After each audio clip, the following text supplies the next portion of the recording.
Okay na. Ito si Pastor Daris ng So, ito.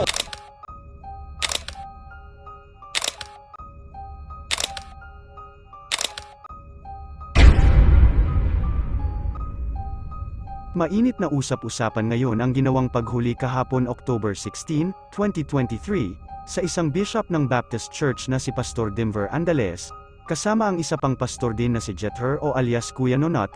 Ito ay sa bisa ng warrant of arrest na inilabas ng Branch 39 Judge, Marites Filomena Rana Bernales, kaugnay ito sa pagpaslang sa nooy kandidato ng Mr. Cagayan de Oro 2023, na si Adrian Fornillos, nito lamang Mayo taong kasalukuyan. Matatandaan na unang nadawit ang pangalan ni Pastor Denver Andales, dahil sa mga na-recover na deleted messages mula sa cellphone ni Adrian Fornillos, na dati umanong pagmamay-ari ng girlfriend nito. Dito umano mababasa ang mga naging conversation ng dalaga sa sinasabing pastor na si Denver Andales, na umano'y lumalabas na sugar daddy nito.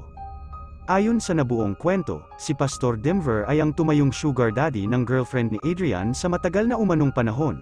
Sinasabing ito din di umano ang nagsustento sa dalaga at sumalo sa lahat ng gastusin nito sa kanyang pag-aaral sa kolehiyo. Bukod pa dito ang mga material na bagay na ibinibigay ng pastor sa dalaga.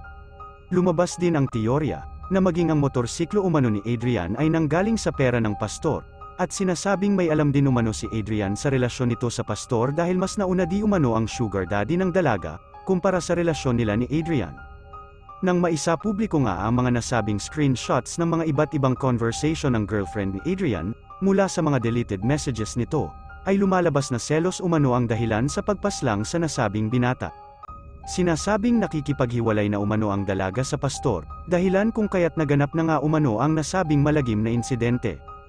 Samantala, pinabulaanan naman ng dalaga ang lahat ng mga alegasyong ito, at sinabing ito ay pawang mga haka-haka lamang at mga gawa-gawa lamang na mga imbentong istorya. Matatandaan din na agad itong pinabulaanan ni Pastor Denver Andales, matapos na lumabas at madawit nga ang pangalan nito sa nasabing krimen.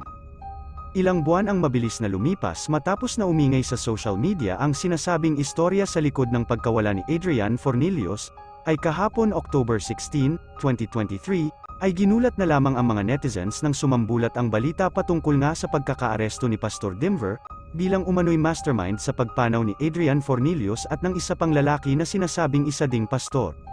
Samantala, hindi naman naglabas ng detalye ang mga otoridad patungkol sa mga naging ebidensya na dahilan sa pagkakaaresto sa pastor, at maging ang kung ano ang partisipasyon ng isa pang inaresto na kasama ni Pastor Denver, ay hindi pa isinapubliko kung ano nga ba ang naging papel nito sa nasabing kaso.